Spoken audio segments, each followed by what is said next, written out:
নমস্কার বন্ধুরা, উমা ফুড কিচেনের আরো একটি নতুন পর্বে আপনাদের সবাইকে স্বাগত। আজ আমি আপনাদের তৈরি করে দেখাবো ডিম ছাড়া সম্পূর্ণ নিরামিষ পাউরুটির রেসিপি। আর বন্ধুরা, সবথেকে বড় কথা, এই পাউরুটি তৈরি করতে না লাগবে আমাদের কোনো রকম ওভেন, না লাগবে কোনো রকম পাউরুটি তৈরি করার মোল্ড, কোনো কিছুরই প্রয়োজন নেই। ঘরে থাকা সাধারণ কিছু উপকরণ দিয়ে আর বাড়িতে থাকা স্টিলের অ্যালুমিনিয়ামের পাত্র দিয়েই এই পাউরুটি তৈরি হয়ে যাবে। আর এটি তৈরি হয়ে যাওয়ার পর একদমই মনে হবে না যে এটি আপনারা বাড়িতে নিজেরাই তৈরি করেছেন, মনে হবে বাইরে থেকে কিনে আনা হয়েছে। তো পাউরুটির ডো তৈরি করার জন্য সবার প্রথমে একটি মিক্সিং বোলের মধ্যে দিয়ে দিলাম সাধারণ বাড়িতে যে চা খাই আমি সেই কাপ মেপেই আজকে তৈরি করছি। 1 কাপ পরিমাণ ঈষৎ উষ্ণ গরম দুধ দিলাম, তার সঙ্গে এখানে 2 টেবিল চামচ পরিমাণ চিনি দিচ্ছি। যেহেতু এখানে মিষ্টি পাউরুটি তৈরি করব তাই চিনির পরিমাণটা বেশি দিলাম, আপনারা চাইলে কমিয়ে নিতে পারেন বা এর থেকেও বেশি দিতে পারেন, সেটা আপনাদের স্বাদ অনুযায়ী। দুধের সঙ্গে চিনিটাকে ভালোভাবে গুলে নেওয়ার পর দিয়ে দিচ্ছি এর মধ্যে 1/2 টিস্পুন পরিমাণ ইস্ট বেশি দেবেন না, তা না হলে কিন্তু ইস্টের বাজে একটা স্মেল বেরোবে। ইস্ট কম দিলে ফরমেট হতে একটু সময় লাগবে ডোটাকে, আর বেশি দিলে তাড়াতাড়ি হয়ে যাবে। তবে এখন গরম পড়েছে, খুব বেশি ইস্ট দেওয়ার প্রয়োজন নেই। এবার এই ইস্টটা দুধের মধ্যে দিয়ে দেওয়ার পর খুব ভালোভাবে মিশিয়ে নেব। তো আমার এখানে মিশিয়ে নেওয়া হয়ে গেছে। এবার এটিকে ঢাকা দিয়ে অ্যাক্টিভ হওয়ার জন্য রেখে দেব প্রায় 10 মিনিট মতো। আর আমি এখানে যে ইস্ট ব্যবহার করলাম সেটি ড্রাই ইস্ট ব্যবহার করেছি। তো 10 মিনিট পর ফিরে এলাম। এবার ঢাকাটা তুলে নেব, আবারও একটু নাড়াচাড়া করে মিশিয়ে নেব। তার আগে আমি এর মধ্যে দিয়ে দিলাম 1/4 টিস্পুন পরিমাণ নুন।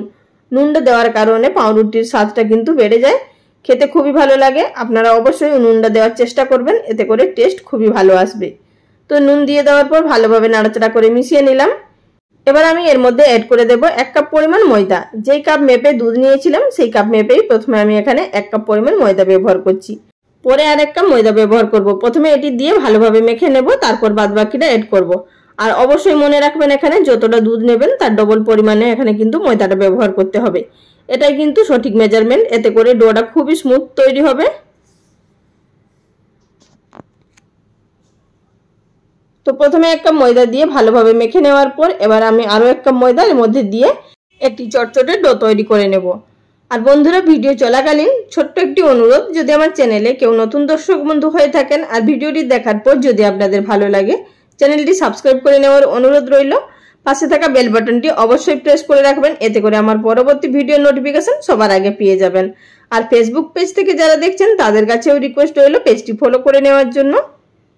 আর বন্ধুরা, এখানে আপনারা দেখতেই পাচ্ছেন ডোটা একবারে চটচটে তৈরি হয়েছে। ঠিক এইভাবেই কিন্তু ডোটা আমাদের তৈরি করতে হবে, এতে ভয় পাওয়ার কিছু নেই। আর আমি এখানে নিয়েছি 2 টেবিল চামচ পরিমাণ রিফাইন্ড অয়েল। হাতের মধ্যে অল্প অল্প নিয়ে ডোটিকে খুব স্মুথ করে মেখে নিতে হবে। এবার কিন্তু আপনাদের ডোটাকে খুব ভালোভাবে মাখতে হবে। ডোটা যত ভালোভাবে মাখবেন পাউরুটিটা কিন্তু ততটাই কিন্তু পারফেক্টভাবে তৈরি হবে। আর এখানে আপনারা রিফাইন্ড অয়েলের পরিবর্তে গলানো বাটারও ব্যবহার করতে পারেন। এই তেল বা বাটার দেওয়ার কারণে ডোটা তো স্মুথ হবেই, আর তাছাড়া এটি মাখতেও খুবই সুবিধা হবে, বাটির গায়ে আর আটকে যাবে না। দেখতেই পাচ্ছেন আমার এখানে মেখে নেওয়া হয়ে গেছে। এবার এটিকে ভেতর দিক থেকে মুড়ে এইভাবে একটি গোল শেপ দিয়ে নিলাম। এবার উপর থেকে ঢাকা চাপা দিয়ে কিচেনের একটি সাইডে রেখে দেব 2 ঘন্টা মতো। এতে করে ডোটা খুব ভালোভাবে সেট হয়ে যাবে। আর অবশ্যই কিন্তু আর ঢাকা খুলবেন না, ঢাকা খুললে কিন্তু বাতাসটা বেরিয়ে যাবে। তো দেখতেই পাচ্ছেন এখানে 2 ঘন্টা পর আপনাদের দেখিয়ে দিচ্ছি কত সুন্দরভাবে কিন্তু ফুলে উঠেছে। ভেতরে যে বাতাসটা আছে সেটিকে আমাদের বের করে নিতে হবে। হাতের মধ্যে সামান্য পরিমাণ তেল লাগিয়ে আবার ওইটিকে মেখে নেব, কারণ হাতের মধ্যে জড়িয়ে যাবে না। আর বন্ধুরা, আমার চ্যানেলে এছাড়াও প্রচুর রেসিপি আপলোড করা আছে, আপনারা চাইলে দেখে নিতে পারেন। আশা করছি আপনাদের সেই সমস্ত রেসিপিগুলোও ভালো লাগতে পারে। মেখে নেওয়ার পর আমি ডোটিকে একটি বোর্ডের মধ্যে নিয়ে নিলাম। এবার এটিকে আমি একটু চেপটা শেপ দিয়ে নেব, কারণ এখান থেকে আমি ডোগুলো বার করব। তো আমি এখানে এই ময়দা মাখা থেকে 4টে ডো বার করব। তো আমি এখানে যেহেতু একসঙ্গে তৈরি করব, আজকে আমি আপনাদেরকে 4টে একসঙ্গেই তৈরি করে দেখিয়ে দেব। আর আপনারা যদি আলাদা আলাদা করে তৈরি করা দেখতে চান, সেক্ষেত্রে আমার চ্যানেলে রেসিপি আপলোড করা আছে। স্টিলের বাটিতে 4টে আলাদা আলাদা করে আমি তৈরি করে দেখিয়েছি, মানে 4টে আলাদা বাটিতে। তো আপনারা চাইলে সেই রেসিপিও দেখতে পারেন, নিচে ডেসক্রিপশন বক্সে লিঙ্ক দিয়ে দেব। আর আজকে আমি অ্যালুমিনিয়ামের পাত্রে তৈরি করব, একসাথে 4টে ডো তৈরি করব। 4টে ডো সমান ভাগে ভাগ করে নেওয়ার পর আমি এখানে এক একটি ডোকে সমানভাবে তৈরি করে নেব, মানে ভেতর থেকে মুড়ে উপরের সারফেসটাকে সমান তৈরি করে নিতে হবে। যদি উপরটা এবড়ো খেবড়ো হয় তাহলে কিন্তু পাউরুটিগুলো দেখতেও ভালো লাগবে না। তো সুতরাং এইভাবে আমি এক একটি ডোকে স্মুথ তৈরি করে নিচ্ছি। আশা করি আপনারা দেখে বুঝতে পারছেন কিভাবে তৈরি করছি। এভাবে স্মুথ করে নেওয়ার পর নিচের দিকটা একটুখানি হাত দিয়ে এইভাবে রাউন্ড করে দিলেই কিন্তু খুব সুন্দরভাবে একটি ডো তৈরি হয়ে যাবে। তো একই রকম ভাবে আমি আপনাদের এখানে আরো একটি ডো তৈরি করে দেখিয়ে দিচ্ছি, তাহলে আপনারা বুঝতে পারবেন। তো বন্ধুরা আমি এখানে 4টে ডো সমানভাবে তৈরি করে নেওয়ার পর অপরদিকে একটি অ্যালুমিনিয়ামের পাত্র বা কেক টিন বলতে পারেন আমি এখানে নিয়েছি। আপনাদের যেটা সুবিধা হবে আপনারা সেটাই নেবেন। এখানে স্টিলের পাত্র বা স্টিলের থালাও নিতে পারেন। যে পাত্রই নেন না কেন তেলটা আগে থাকতে কিন্তু ব্রাশ করে নিতে হবে। তো আমি এখানে আগে থাকতে তেল ব্রাশ করে নিয়েছি। এবার এর মধ্যে এক একটা ডো সাজিয়ে দেব। আর আমি এখানে 4টে ডো তৈরি করেছি, আপনারা চাইলে এখানে কিন্তু 6টাও তৈরি করে নিতে পারেন। সেক্ষেত্রে কিন্তু সাইজগুলো আরো একটু ছোট ছোট তৈরি হবে। তো বন্ধুরা আমার এখানে 4টে ডো সাজিয়ে নেওয়া হয়ে গেছে। এবার এটিকে ঢাকা দিয়ে রেস্টে রেখে দেব আরো 2 থেকে 3 ঘন্টা মতো। মানে যতক্ষণ এগুলো ফুলে উঠছে ততক্ষণ অবধি আমাদের কিন্তু রেস্টে রেখে দিতে হবে। তো বন্ধুরা এখানে আপনারা দেখতেই পাচ্ছেন 3 ঘন্টা রেখে দেওয়ার পর ডোটা কতটা ফুলে উঠেছে। এইভাবেই যখনই ফুলে উঠবে তখনই আমাদের কিন্তু বুঝে নিতে হবে পাউরুটিগুলো তৈরি করার জন্য একেবারে পারফেক্ট তৈরি হয়ে গেছে। এবার আমি উপর থেকে কিছুটা দুধ এবং কর্নফ্লাওয়ারের মিশ্রণ দিয়ে নেব। যেহেতু আমরা এখানে ডিম ব্যবহার করব না, তাই এখানে দুধ এবং কর্নফ্লাওয়ারের মিশ্রণ ব্যবহার করছি।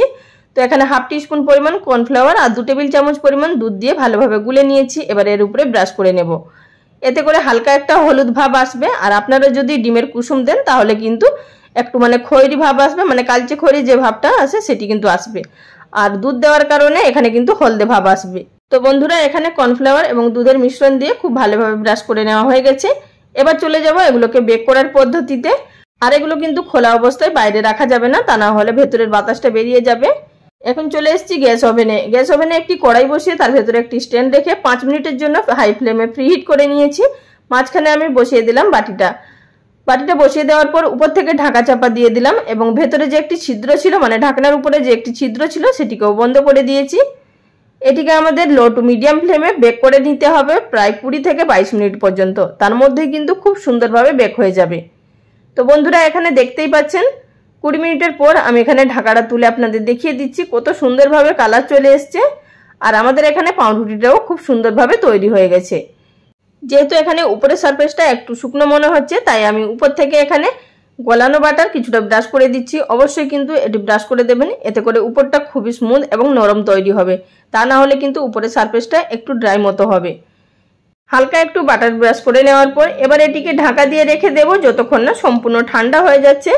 পাউরুটিটা আমাদের সম্পূর্ণ যখনই ঠান্ডা হয়ে যাবে তখনই কিন্তু আমাদের এটিকে ডিমোল্ড করতে হবে। তার আগে কিন্তু করা একদমই যাবে না, তা না হলে কিন্তু পাউরুটিটা ভেঙে যাবে, একদমই বেরোবে না, মানে ছিঁড়ে যাবে। তো বন্ধুরা সম্পূর্ণ ঠান্ডা করে নেওয়ার পর ফিরে এসেছি আর আপনাদের দেখিয়ে দিচ্ছি এখানে কতটা স্মুথ তৈরি হয়েছে। আশা করি আপনারা সেটা দেখে বুঝতে পারছেন। এবার আমাদের সাইড থেকে এভাবে একটু ছুরির সাহায্যে ছাড়িয়ে নিতে হবে যাতে করে পাউরুটিটা খুব সহজে বেরিয়ে আসে। হাত দিয়ে এভাবে একটু ছাড়িয়ে নেওয়ার পর এবার একটি প্লেট দিয়ে উল্টে দিলাম। দেখতেই পাচ্ছেন কত সুন্দরভাবে তৈরি হয়ে গেছে। নিচের দিকটাও খুব সুন্দর কালার এসছে আর বাটির গায়েও কিন্তু লেগে নেই একটুও। এবার আমি আপনাদেরকে পাউরুটিটা দেখিয়ে দিচ্ছি কতটা সফট এবং কতটা জালিদার এবং কতটা স্মুথ তৈরি হয়েছে। তাহলে আপনারা বুঝতে পারবেন যে বাড়িতে থাকা উপকরণ দিয়ে গ্যাস ওভেনে যে কতটা দুর্দান্ত স্বাদের পাউরুটি তৈরি করে নেওয়া যায়। এই মিষ্টি পাউরুটিগুলো বাচ্চাদের টিফিন বক্সেও দিতে পারেন বা বাচ্চাদেরকে জলখাবার হিসাবে সকালেও দিতে পারেন। তারা কিন্তু ভীষণই খুশি হবে আর আপনাদেরও ভালো লাগবে যদি বাড়িতে এইভাবে আপনারা বাচ্চাদের তৈরি করে নিজের হাতে দিতে পারেন। তার থেকে তো আর আনন্দের কিছুই নেই। আর বন্ধুরা আপনারা নিশ্চয়ই দেখে বুঝতে পারছেন যে পাউরুটিটা কতটা পারফেক্টভাবে তৈরি হয়েছে আর কতটা জালিদার তৈরি হয়েছে। আর এই পাউরুটি আপনারা যাকে খাওয়াবেন সে বুঝতেই পারবে না যে এটি আপনারা বাড়িতে তৈরি করে তাকে খেতে দিচ্ছেন। তাহলে বন্ধুরা বাড়িতে বানান, খেয়ে আমাকে কমেন্ট করে জানাবেন আপনাদের কেমন লেগেছে। আজকের ভিডিওটা এখানেই শেষ করলাম। সবাই ভালো থাকবেন। নমস্কার।